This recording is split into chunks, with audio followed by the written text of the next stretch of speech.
نهم، همیشه یک شاگرد باقی بماند.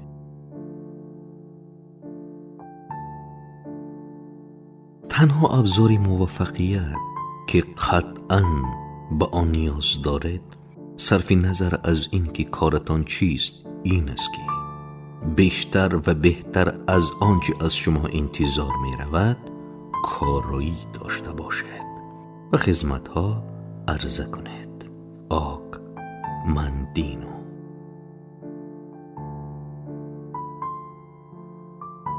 درستان را بخوانید. این یکی از اصول کارایی فردی است.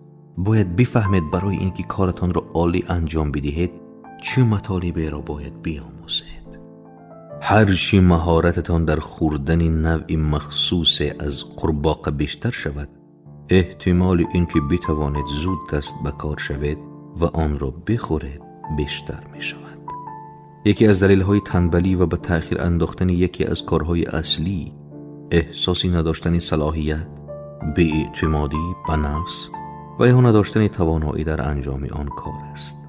احساس ضعف یا کمبود در رسیدن به یکی از هدفهای اصلی زندگیتان کافی است تا شما را از شروع کار باز دارد. مهارت‌ها و توانایی‌های خود را در حوزه‌های اصلی کاراییتان مرتباً بروز کنید.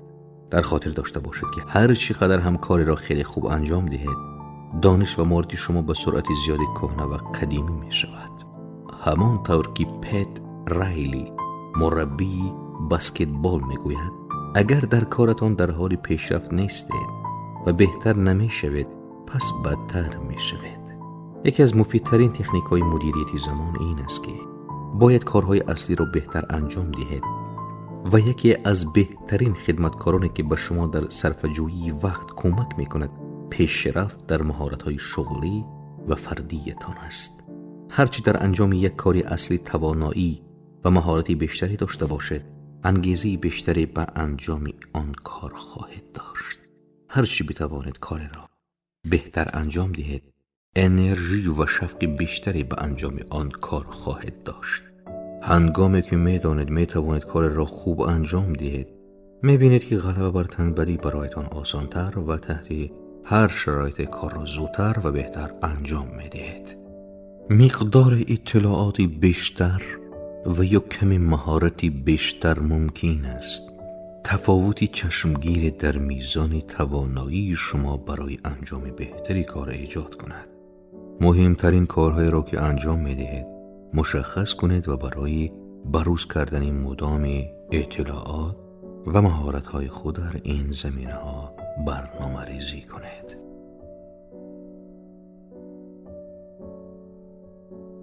قانون آموزش پیوسته شرط لازم موفقیت در هر زمینه است. اجازه ندهید که ضعف یا عدم توانایی در هر کدام از کارها و وظیفه‌های اصلیتان شما را از پیشرفت باز دارد. در کار و تجارت همه چیز را می شود یاد گرفت. هر چیزی را که دیگران یاد گرفتند شما هم می توانید یاد بگیرید.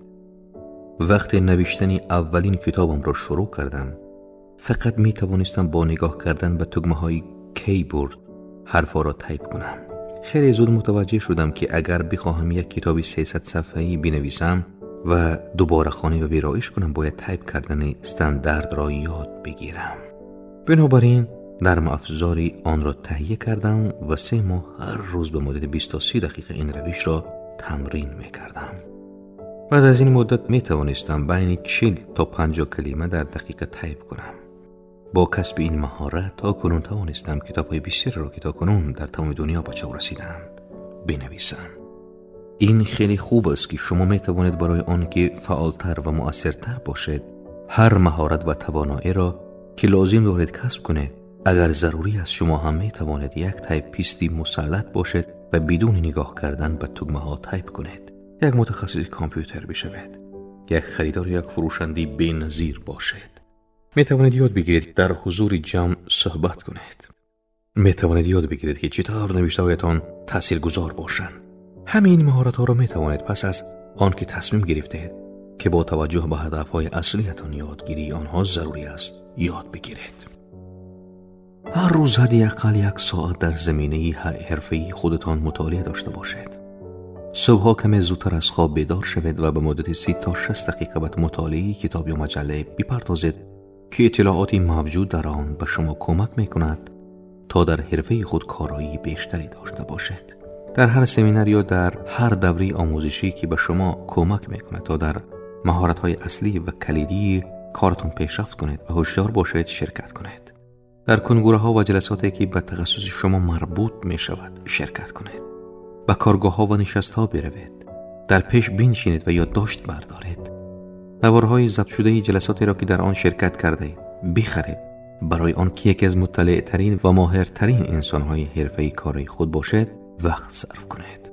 و در نهایت این که در حین رانندگی به نوارهای آموزشی پیوسته به کارتان گوش بدهید.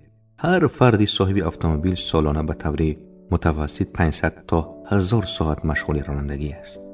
ساعت‌های رانندگی را به ساعت‌های یادگیری تبدیل کنید.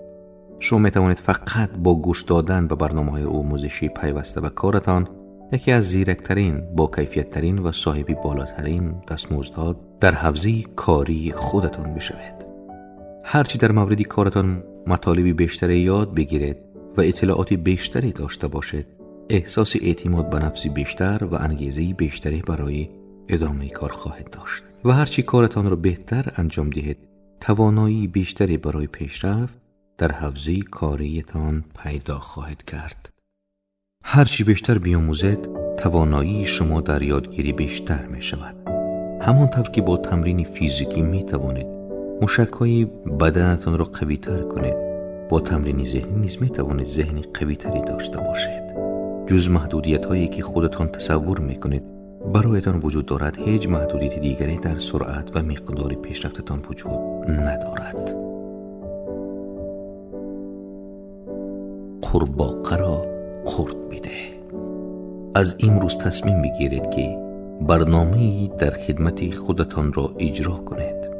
برای تمام عمر به حوزه کاریتان یک شاگرد باقی بمانید. برای یک حرفه‌ای هیچ وقت مکتب رفتن و آموختن تمام نمی شود. چی مهارت‌ها و توانایی‌هایی است که به شما کمک می‌کند تا در کارتان در زمانی کمتر نتیجه‌های بهتری به دست آورید. برای ادامه از پیشرفت کار در آینده به چه توانایی‌های کلیدی و اصلی نیاز دارید؟ این مهارت‌ها هرچی هستند آنها را مشخص کنید. برای بهبود آنها برنامه‌ریزی کنید و سپس فراگیری را شروع کنید. سعی کنید در کارتان همیشه بهترین باشید.